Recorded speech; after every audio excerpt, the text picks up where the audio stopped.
Hello, my beautiful friends, and welcome back to another week of the Whole Soul Podcast. I was walking the beach the other day by myself. I've been doing these beautiful long nature walks on the beach recently because I just noticed that it allows me to tap in and tune in deeper into presence, into stillness, and enter the gates of my inner world. Because it's so easy to just go about life and look at things externally and not enter the inner gates into your heart and your inner world. In a lot of ways, I feel like I've been losing my mind. In a sense that my mind has been taking the show, it's been taking the lead. My thoughts just have been very loud. It's been feeling very chaotic within this head. And when this kind of moment happens in my life where it feels like my mind is taking over, I know there's something within me where I know that it's time to turn within myself and tune into my heart, the knowing that my heart is my compass. Because we think that we can think through things or we can work through things mentally and logically. But if you are feeling overwhelmed, if you are feeling burnt out from life, the best thing to do is to take a step back from everything that you've been doing. Maybe not literally and physically, maybe yes, but to take a step back into the observer seat, not attach yourself to your thoughts, to your emotions, to your feelings, and understand that you are the witness, you are the observer of it all. Because when you can do this, it allows you to take a step back to detach from the anxiety and not identify that you are feeling or that you are anxious. It's something that you are experiencing, but it does not define you. So I've been going through this process of really honing my awareness into this deeper, not attaching myself or identifying myself as an anxious person, because I know I'm not, but allowing those feelings and emotions to come up because clearly they are showing something that is going on within me, within you, if you are going through these kinds of waves or feelings of doubt or emotion or uncertainty. So I couldn't stand being in the state that I was in of losing my mind, feeling so out of control, feeling so burnt out, which essentially forced me to slow down. In a lot of ways, my health, my mental health, I could not participate in the daily things and daily activities that I've been doing. I just didn't have the energy or capacity to do it. So that's when last week I actually talked about this on the last podcast of how I've been finding my joy. I've been spending time to just take a step back, doing the essential things that I need to do every single day. But other than that, I've been stopping trying to force things, to try to force figuring things out. I think also because I'm 24 and I'm a very highly ambitious woman as well.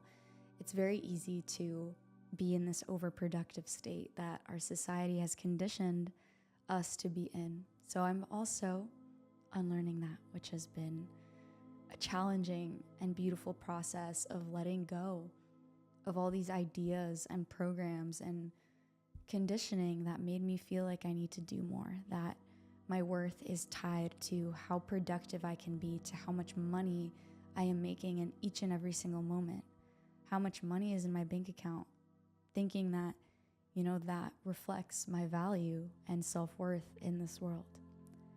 So as all of these things were coming up to surface for me, I was seeing this as an opportunity for me to process, sit with these things, and let them go. Because I really believe that when any challenging emotions or feelings come up, they're not to be disregarded, they're not to be pushed away, they're not to be suppressed or repressed. They're coming up for you to feel them, to be with them, process them, and let them go. Observe them, be the witness, be the observer of it. And with this, I've really been feeling that there's been this return to listening to my heart or feeling the callings of my heart. And I think there's a very big difference. I think it gets confused sometimes where people think that following your heart or listening to your heart means listening to your feelings. And there's a very big difference between the two. Because again, feelings, thoughts, emotions, you are experiencing them, but they don't define you, they don't define your path. Whereas your heart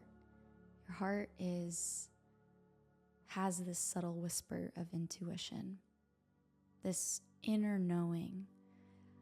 The heart is the gateway between the inner and the outer worlds, the physical and the spiritual. So it's a bridge to really connect to the depths of your soul and your callings and the things that you are being guided to pursue or look at or explore in this life. So I titled this episode, Your Heart is Your Compass, because it really is. And when you can tune out of the noise or allow yourself to slow down and detach your worth from productivity and feeling like you need to do more in order to succeed or be seen or be accepted or be loved, this is a sign that you've kind of taken the wrong turn, that you're being overtaken by the mind or, voices of darkness that are leading you further away from truth, from love, from oneness, from wholeness. And y'all, I've been feeling the shift so deeply in my inner being as I've been going through this process. Just 2 weeks ago, like I said, I felt like I was losing my mind. I was spiraling. I was feeling so anxious, feeling stuck, stagnant. Depression was coming up. Fighting that for a while. I knew I had to surrender it. And as I've been surrendering it over the last week, I surrendered social media. I surrendered my phone for the most part besides communication. There's been this spaciousness and presence that I feel like I reclaimed and brought back to myself that has allowed me to tune into my heart and tune out of the shoulds and the expectations of what I think I should be doing, which has felt really liberating. And there's almost this permission that I feel I've given myself now to really trust my heart, to pursue my path, to open myself up to the magic of life rather than putting myself in this strict, limiting, constricting box where I felt like I couldn't fully be my authentic self or be free or feel a sense of inner peace.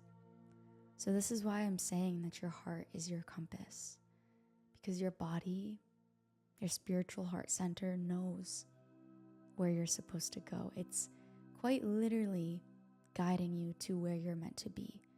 And when you can start creating a relationship with this inner voice, with this inner calling you, it's not telling you what to do. It's guiding you. It's giving you hints. It's giving you these subtle gut feelings or feelings of magic, It's hard to explain, but I'm sure you've experienced what it's like to feel called by your heart or excited or pulled or driven towards something.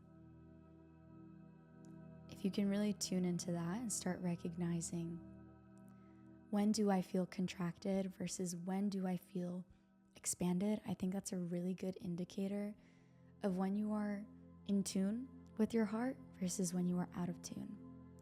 Are you contracted? Are you feeling contracted? Are you doing something that's making you feel inauthentic and not like yourself? Or are you moving past the fears of your limitations into something that brings you aliveness, that brings you joy, that brings you vitality? I think that is what following your heart really feels like. And just on this journey, the last few weeks of tuning back into that, I've reclaimed such a sense of sovereignty, of clarity. And although maybe the full clarity isn't there yet, I'm taking it day by day, step by step, not trying to figure it all out and have everything planned out, because I don't think that's the way to live. Things can change, things can come up.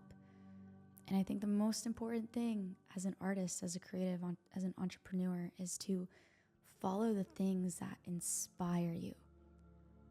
And when you can stay in that inspiration and follow that excitement, follow the callings of your heart and your inner being, that is what allows you to be in an expansive state of creation and prevent burnout.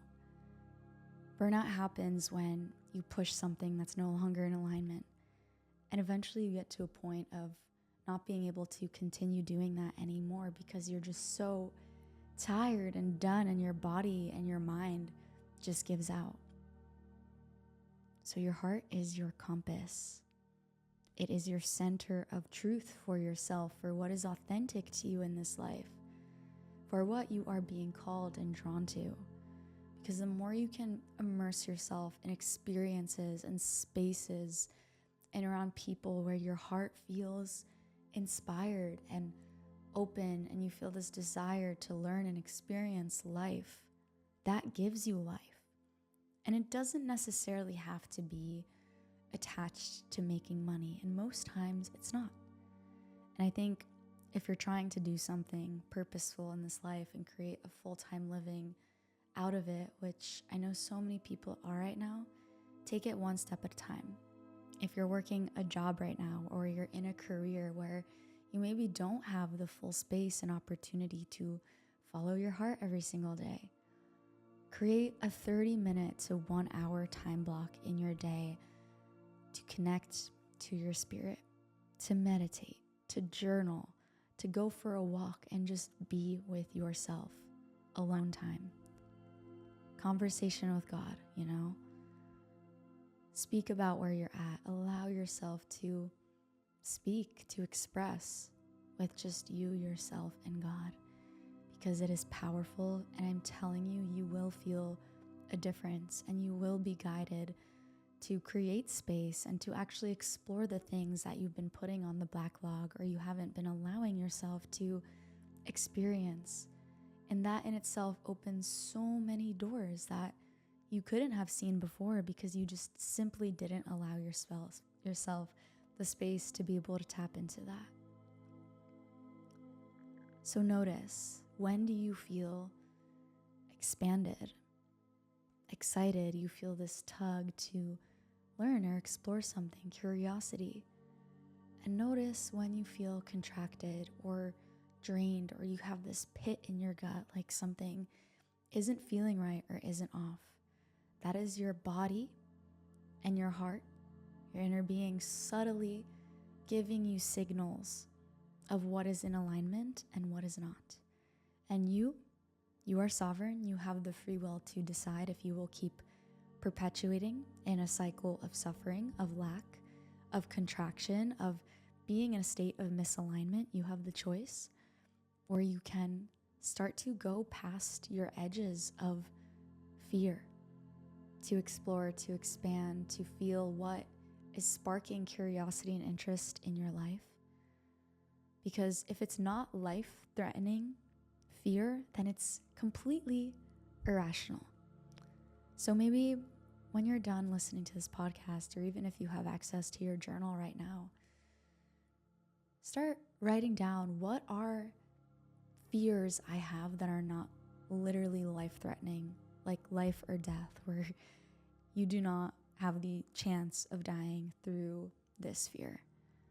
Because writing this down really helps you become aware of your irrational fears and your limiting beliefs and your blocks around what you believe is possible for yourself.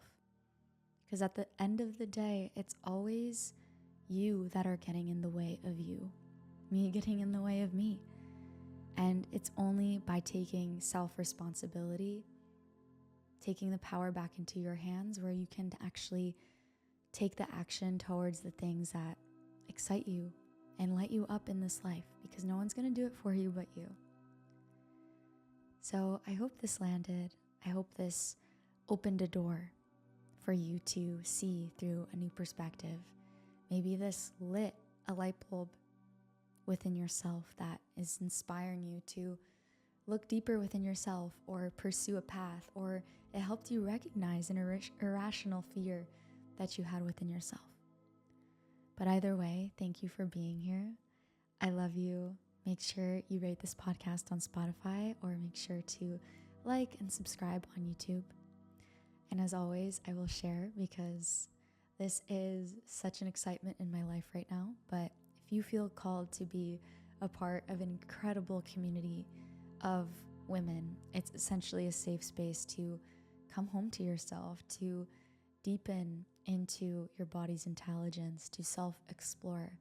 I have a community called the Whole Soul Collective where we meet weekly on live calls to just share a beautiful, sacred, safe space of connection and authenticity and self-exploration, coming home to yourself.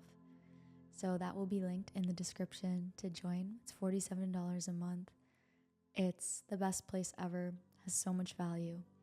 But I love you, and I will talk to you soon.